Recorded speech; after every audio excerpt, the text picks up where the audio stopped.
নমস্কাৰ চেনেলটোলৈ স্বাগতম জনাইছোঁ। আজি আমি অসমীয়া ব্যাকৰণৰ বিষয়ে আলোচনা কৰিম। তো ভাষা ক'বলৈ আমাক কি ব্যৱহাৰ কৰিব লাগে? ব্যাকৰণ। ব্যাকৰণ পঢ়িলেহে আমি কি ভাষা শুদ্ধকৈ ক'ব পাৰোঁ। তো এতিয়া আমি ফাৰ্ষ্টত কি জানিব লাগিব? ব্যাকৰণ জনাৰ আগত জানিব লাগিব ব্যাকৰণনো কি।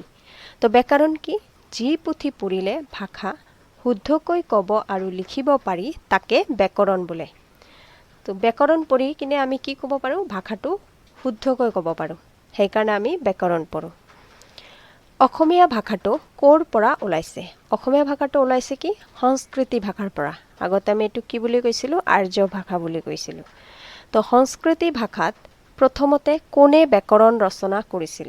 সংস্কৃতি ভাষাত ব্যাকৰণ ৰচনা কৰিছিল প্ৰথমতে পাণিনিয়ে।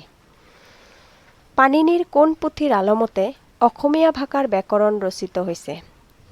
পাণিনিৰ অষ্টাধ্যায়ী নামৰ এটা ব্যাকৰণ পুথি আছিল, তাৰ আলমতে কি হৈছে? অসমীয়া ভাষাৰ ব্যাকৰণ ৰচিত হৈছে। এতিয়া আমি জানিম কি ধ্বনিনো কি? ধ্বনি মানে হৈছে শব্দ।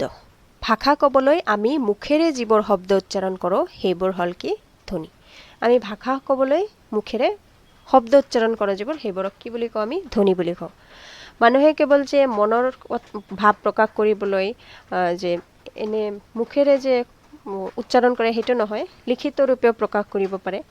মানে লিখিত ৰূপেও মনৰ ভাৱ প্ৰকাশ কৰিব পাৰে।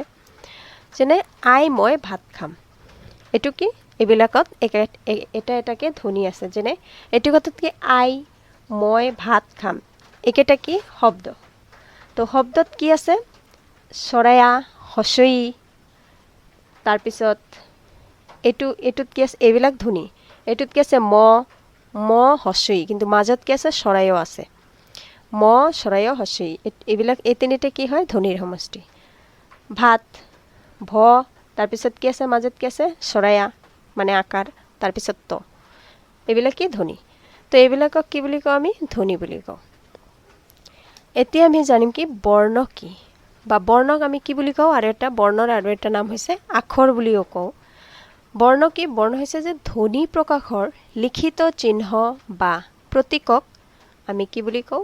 বৰ্ণ বুলি কওঁ।